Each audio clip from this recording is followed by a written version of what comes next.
विक्रम बेताल की 12वीं कहानी दीवान की मृत्यु। कई असफलताओं के बाद राजा विक्रमादित्य ने एक बार फिर बेताल को योगी के पास ले जाने की कोशिश में अपनी पीठ पर लादा और चल पड़े।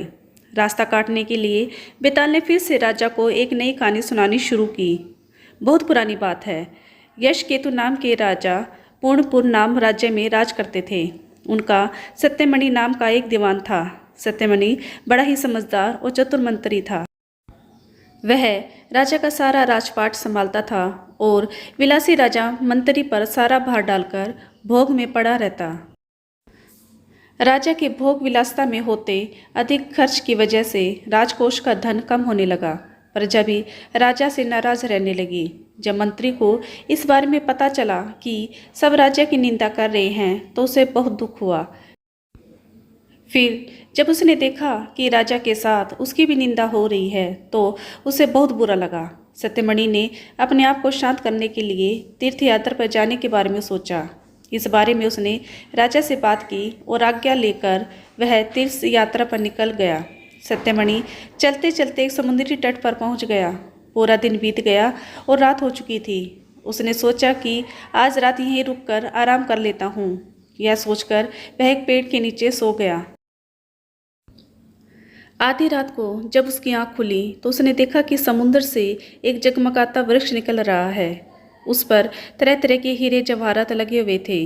उस वृक्ष पर वीणा बजाती एक सुंदर सी कन्या बैठी हुई थी। इस नज़ारे को देख सत्यमणि को अपनी आंखों पर विश्वास नहीं हो रहा था। देखते ही देखते अचानक वह पेड़ और उस पर बैठी कन्या गायब हो गई। इस सब के बाद वह हक्का बक्का रह गया और उल्टे पैर अपने नगर की ओर दौड़ पड़ा। जब वह राजा पहुंचा तो उसने देखा कि उसकी अनुपस्थिति की वजह से राजा के सारे लोभ छूट गए हैं। उसने राजा को पूरा किस्सा सुनाया। दीवान की यह बात सुनकर राजा के मन में उस कन्या को पाने की लालसा पैदा हो गई। उसने सारा राज्य दीवान के भरोसे छोड़ दिया और खुद साधु का वेश बनाकर उस समुद्री तट पर जा पहुंचा। जब रात हुई तो राजा को भी वह हीरे मोती से जड़ा हुआ वृक्ष दिखा। वह कन्या अब भी उस वृक्ष पर बैठी हुई थी। राजा तैरता हुआ उस कन्या के पास जा पहुंचा और उसे अपना परिचय दिया। फिर उसने उस कन्या से उसके बारे में पूछा। कन्या ने कहा, मेरा नाम मृगावती है और मैं राजा गंधर्व विद्याधर की पुत्री हूँ।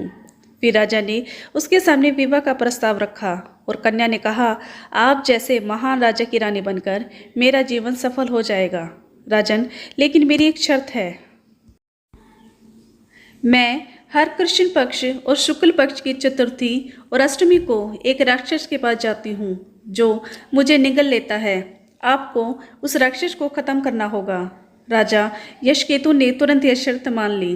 उसके बाद शुक्ल पक्ष की चतुर्थी आई तो मृगावती रात को बाहर निकली। उसके साथ राजा भी गया और छिपकर उस राक्षस का इंतजार करने लगा।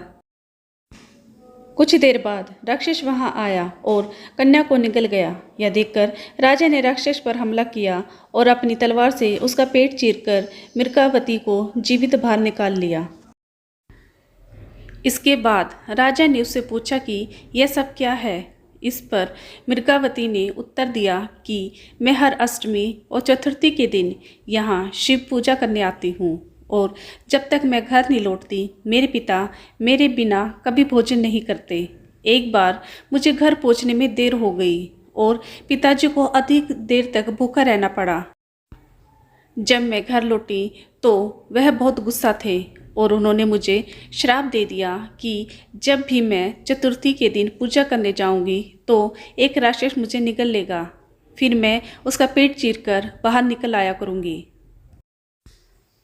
जब मैंने उनसे श्राप से मुक्त करने की विनती की तो उन्होंने कहा कि जब पुण्यपुर के राजा मुझसे विवाह करने के लिए उस राक्षस का वध करेंगे तो मैं श्राप मुक्त हो जाऊंगी। कन्या के श्राप मुक्त होने के बाद राजा ने उसे अपने साथ अपने राज्य ले आए और धूमधाम से उसके साथ शादी की।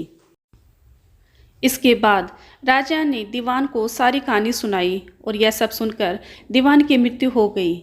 इतना कहकर बेताल ने राजा विक्रम से पूछा, हे राजन, अब तुम यह बताओ कि यह सब सुनकर दीवान की मृत्यु क्यों हुई थी।